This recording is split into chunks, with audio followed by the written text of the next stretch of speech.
গ্যাসের ভর্তুকির টাকা কোন ব্যাংকে আসছে সেই রিলেটেড একটি ভিডিও আমি অলরেডি রিলিজ করে দিয়েছি আমার ইউটিউব চ্যানেলে।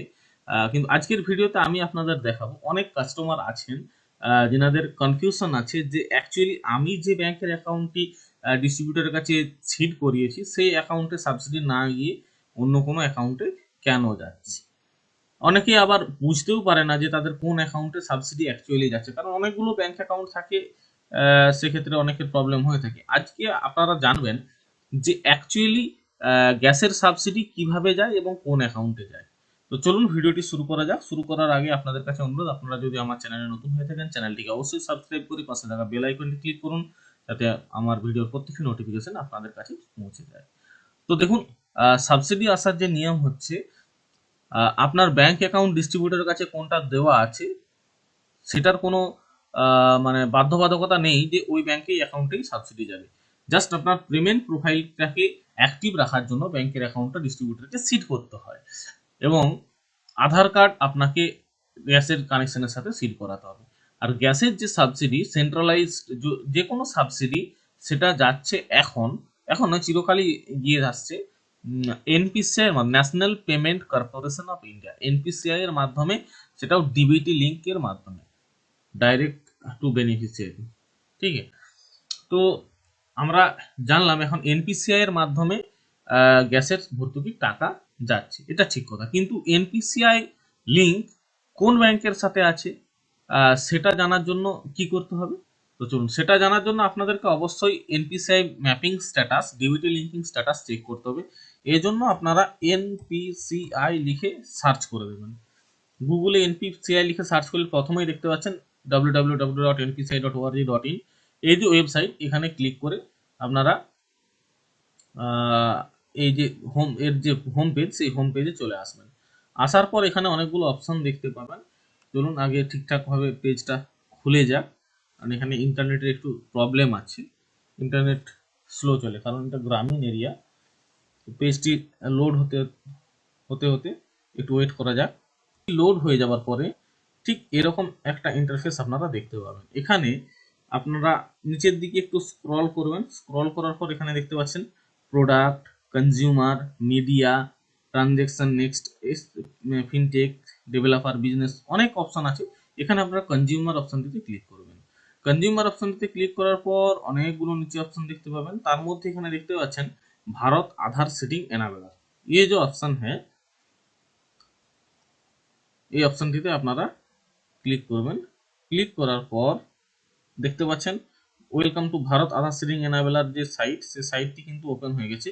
এখানে আপনি আধার সিডিং ডিসিডিংও করতে পারবেন যদি আপনার এনপিসিআই ম্যাপিং না থেকে থাকে কারোর সঙ্গে। সেক্ষেত্রে আপনি আধার সিডিং ডিসিডিং অপশনটিতে ক্লিক করে এখানে আধার নাম্বার দেবেন, আর সিডিং অপশনটিতে ক্লিক করবেন, এবং এইখানে আপনি আপনার যে ব্যাংক, সেই ব্যাংক সিলেক্ট করে ফ্রেশ সিডিং নাকি movement, same bank to another bank, নাকি এক যে ব্যাংকে ছিল সেই ব্যাংকেরই, যে ব্যাংকে ছিল সেই ব্যাংকেরই অন্য অ্যাকাউন্টে, না এক ব্যাংক থেকে অন্য ব্যাংকের অ্যাকাউন্টে, টোটাল এখানে আপনাকে ফিল করে নিতে হবে। ফিল করার পর আধার ওটিপি দিয়ে এটিকে সাবমিট করতে হবে, তাহলে কিন্তু আপনি ডিবিটি লিঙ্ক করতে পারবেন। কিন্তু কিভাবে জানবেন যে আপনার আধার ম্যাপিং কোন ব্যাংকের সাথে আছে?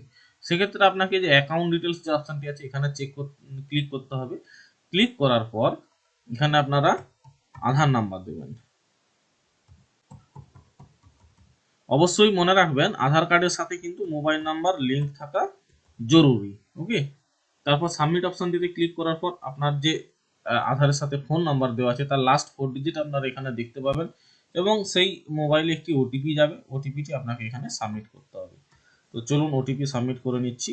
এটি আমি আমার নিজের স্ট্যাটাসটি দেখাচ্ছি। তারপর কনফার্ম অপশনে ক্লিক করার পর your Aadhaar number mapped to India post payment bank limited and it's not onboarded for get account detail service, please contact bank for more details. এখানে আপনারা দেখতে পাবেন যে আপনার ইন্ডিয়া পোস্ট, আমার যেমন ইন্ডিয়া পোস্ট পেমেন্ট ব্যাংকের সাথে ডিবিটি লিঙ্ক করা আছে এবং এটাতেই আমার সাবসিডি আছে। আপনিও দেখতে পাবেন আপনার কোন ব্যাংকের সাথে ডিবিটি লিঙ্ক করা আছে, এবং সেই ব্যাংকের অ্যাকাউন্টটি আপনি যদি চেক করে থাকেন তাহলে দেখতে পাবেন ওইখানে কিন্তু আপনার টাকা ঢুকছে। ওকে, এখানে আধার ম্যাপ স্ট্যাটাস যদি আপনি চেক করেন, আধার ম্যাপ স্ট্যাটাস, এখানে আপনি আপনার আধার নাম্বারটি দিবেন। প্রত্যেকটা অপশনের আলাদা আলাদা কাজ, ঠিক আছে। তারপর চেক স্ট্যাটাস অপশনে ক্লিক করার পর দেখছেন পেজটি লোড নিচ্ছে, ওয়েট করা যাক কি আসে, দেখা যাক। আপনার আবার আধারের সাথে যে মোবাইল নাম্বার লিঙ্ক আছে সেখানে কিন্তু একটা ওটিপি যাবে, সেই ওটিপি আপনাদেরকে এখানে সাবমিট করতে হবে। চলুন ওটিপি সাবমিট করে দিই। এরপর কনফার্ম অপশানে ক্লিক করার পর এই জায়গাতে আপনি কিন্তু ক্লিয়ারলি আপনার ডিটেলসটি দেখতে পাবেন। দেখতে পাচ্ছেন আমার আধার নাম্বার, এটা ম্যাপিং স্ট্যাটাস আপনি দেখতে পাবেন এনাবেল ফর ডিবিটি। ডিবিটি এখানে এনাবেল আছে না ডিসেবল আছে সেটা কিন্তু আপনি এখানে চেক করতে পারবেন। এবং ইন্ডিয়া পোস্ট পেমেন্ট ব্যাংকের অ্যাকাউন্ট আছে আমার, সেটা দেখতে পাচ্ছি। লাস্ট আপডেট কত তারিখ হয়েছিল, 31/8/2023।